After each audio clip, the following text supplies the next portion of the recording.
Terry Vaughn gives us the signal, and we are underway. Substitutions from Mexico. The referee for today's match we see is Terry Vaughn of the United States.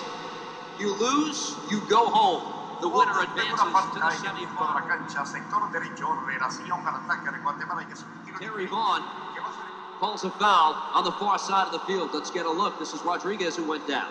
Yeah, the referee, Terry Vaughn, knows it as well. He wants to blow a quick whistle, heightened passion. These players are going to come out flying. He wants to try and establish his tempo of the game, the referee. Borghetti making a run down that left side.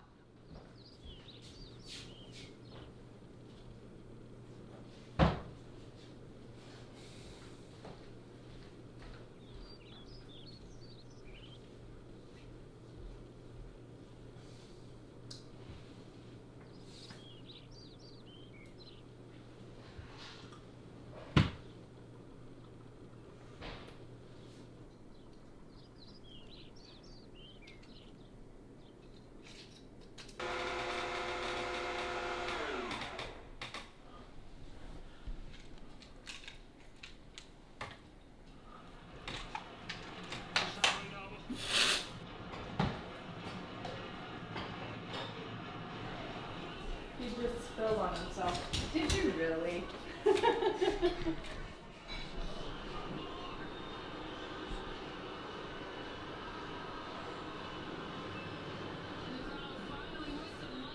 We met at Coe College in Cedar Rapids. We met in 1993. I was a senior there and he was a freshman. The first time I met his dad, I knew Hal's mom had it. My husband's mom had it. But I didn't really know a lot about it. And back then, they said only the women showed signs and stuff that pretty much men were unheard of.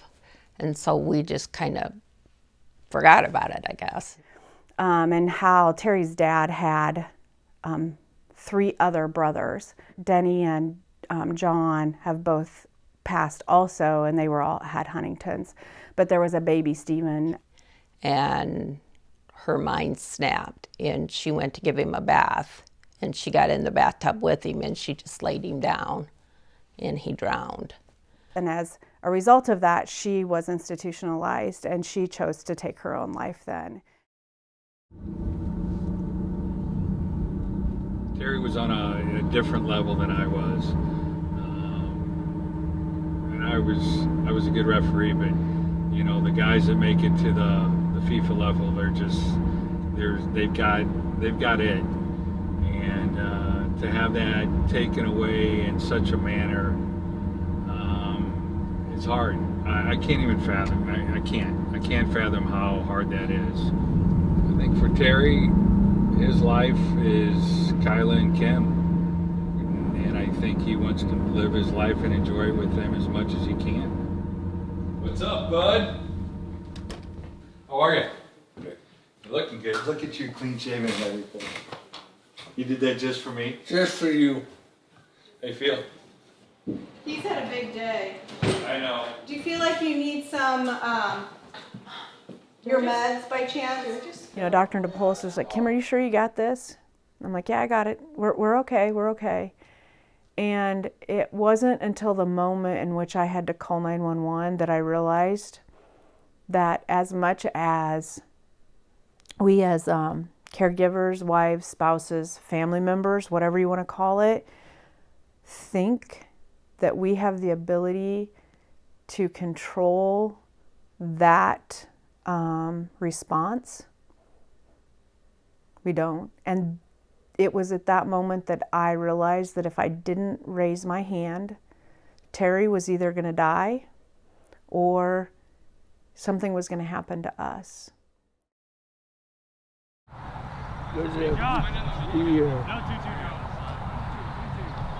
Back then, I started out as an assistant referee, and I had the opportunity to be an assistant referee and run lines for Terry a lot, which I'm not really good at, but I learned a lot watching him. So then when I got my shot in the middle, then I had something to emulate. Terry has always been about giving back. to the soccer community, and so that's why I think, you know, he's beloved by all referees. He's not, it wasn't like a Terry show.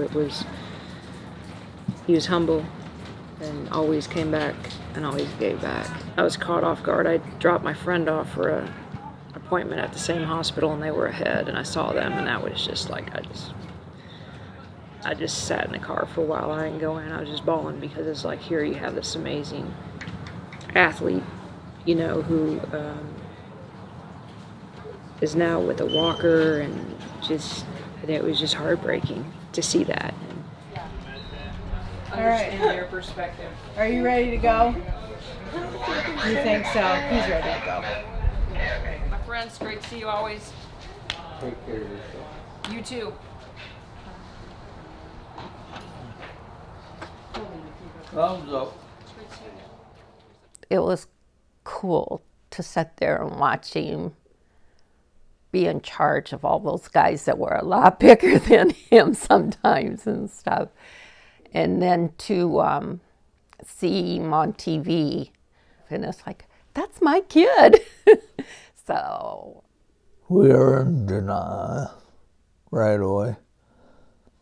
It probably took us like a good 5 years.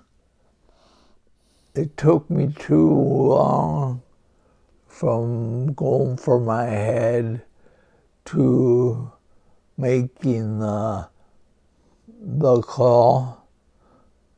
It's not that I didn't see it or I couldn't be there. It was just that one split second. So like 2001, 2002, Terry had the gene test, and so we knew that he was gene positive. And it really wasn't until you began to notice that he was having some difficulties officiating that you'd sit there and you'd go, maybe that's part of what's happening. And when he finally did say, yeah, I'm having health issues, at that point he said, but please keep it, you know, low-key and internal. And there was an incident that occurred that I think finally became the determining factor, that he came time to look at the FIFA panel. They were going to not renew Terry's appointment. And this is where Herb Silva came in and called me. And he said, we're going to take away the nomination. And I still hadn't been released to say anything by Terry. So I said, well, okay, would you give Terry a chance to tender a resignation instead of just say, hey, you're not going to do it, which gave him a way to gracefully step down without having to say anything yet, because he still hadn't said what the health issue was. Finally, within about 6 months, he finally announced to the people what was going on. And after that, that explained a lot to a lot of people. I kept blaming everything else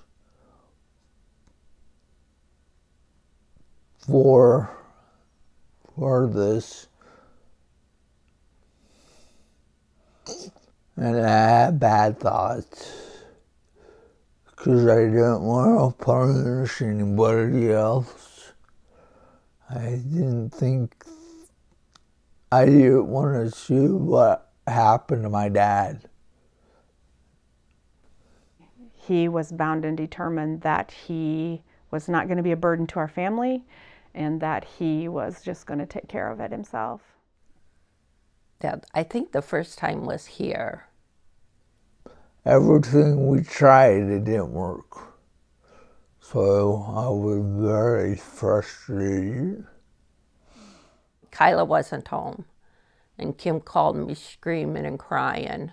When I got here, he was in the kitchen in the corner with the knife, and every time she came close to him, he tried to cut his wrist. And we worked at trying to calm him down, but it wasn't working. So I figured it's going to happen one way or another. So I just went straight for him and grabbed the knife and took it away from him. And then we took him into the hospital. No matter what we told him, it didn't matter. And then once the medicines started kicking in, then he started coming back to the old Terry we knew. So I thought that I was doing a favor for everybody else. But now I understand that that's not right. Dealing with the mental side of Huntington's, never ever did I ever think that Terry would go through what he went from a mental standpoint. I don't think people appreciate the impact on the mental illness part of this disease. I don't think they even begin to appreciate it. As I told you before, my faith is extremely deep, and I do believe that, you know, God calls us home when He's ready. Whether we're ready to let Him go or not. I know how Hal died. I mean, we were there. I know what his end of life was like, and I don't want that for Terry. At the end, Hal was really small again. So it's not fun to watch. I think it's a little more painful.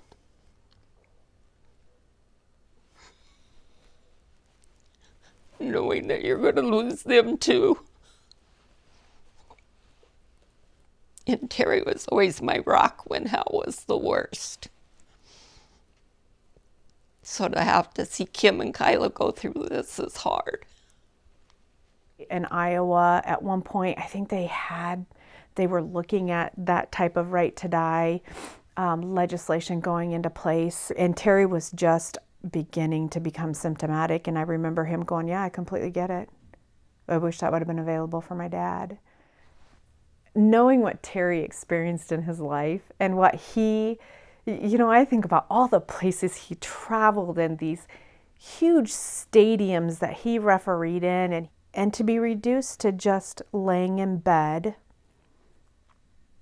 having somebody change him, and not eating, and knowing that that's, you know, long term, that's what's coming from him, for him. Some of these Huntington's patients, the amount of time that they linger, it's so awful. And what it does to the families, it's just, they shouldn't have to. So, yeah, I could wrap my head around it. It probably goes against my faith, but yeah, I get it.